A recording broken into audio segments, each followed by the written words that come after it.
Здравствуйте, смотрите в сегодняшнем выпуске. Президент Туркменистана подписал указ об учреждении медали «Аркадак». В Ашхабаде отметили Международный день пожилых людей. Мастера кураша из Туркменистана завоевали 2 медали на азиатских играх и другие новости. Вышел в свет закон Туркменистана об учреждении медали «Аркадак», подписанный президентом Сердаром Бердымухамедовым. Согласно закону, медаль Туркменистана «Аркадак» учреждается с целью широкой поддержки гуманных инициатив, уважения достигнутых заслуг, накопленного опыта, растущего международного авторитета, благотворительного фонда по оказанию помощи нуждающимся в опеке детям имени Гурбангулы Бердымухамедова. Медалью Туркменистана «Аркадак» могут быть награждены иностранные граждане и лица без гражданства. Лица, удостоенные этой медали, награждаются президентом Туркменистана.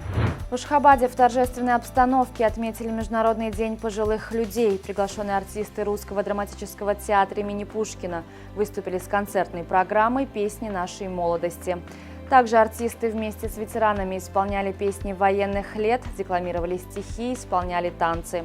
По окончании праздника всем участникам были вручены памятные подарки от имени Министерства труда и социальной защиты Туркменистана.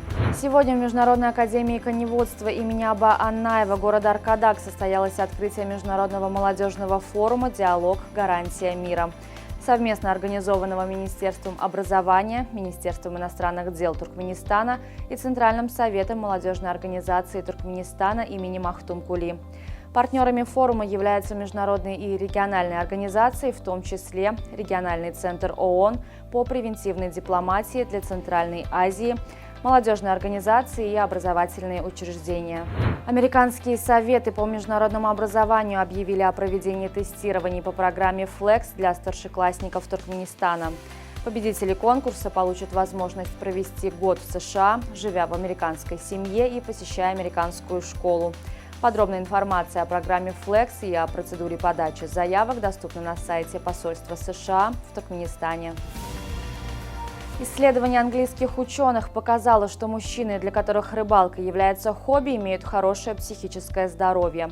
В ходе эксперимента было опрошено более 1700 человек. Участники опроса, отметившие, что занимаются ловлей рыбы на регулярной основе, имели почти на 17% меньшую вероятность возникновения психических заболеваний в сравнении с мужчинами, которые ловили рыбу нечасто.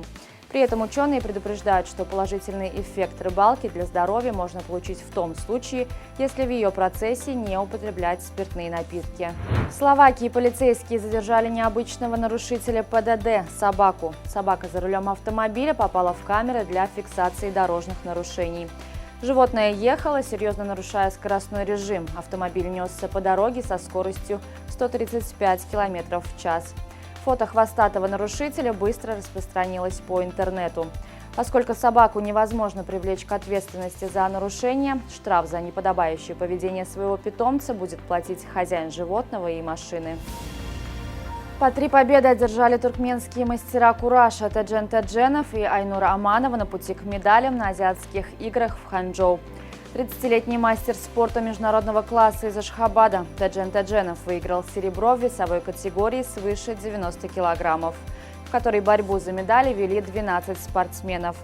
А 27-летняя мастер спорта из Туркменабада Айнур Аманова удостоилась бронзы в весе до 52 килограммов, в которой награды оспаривали 20 участниц. Боксер из Туркменистана Байрамдурды Нурмухамедов вышел в полуфинал азиатских игр в Ханчжоу. В четвертьфинале в весовой категории до 71 килограмма он победил соперника из Монголии. Таким образом, Нурмухамедов гарантировал себе как минимум бронзовую медаль. 21-летний уроженец города Махтумкули Байрамдурды Нурмухамедов является дебютантом азиатских игр. Ашхабадский Алтын-Асыр в гостях выиграл у Мерва со счетом 1-0 в перенесенном матче 13-го тура чемпионата Туркменистана по футболу. Единственный гол на 69-й минуте забил нападающий гостей Селим Нурмурадов.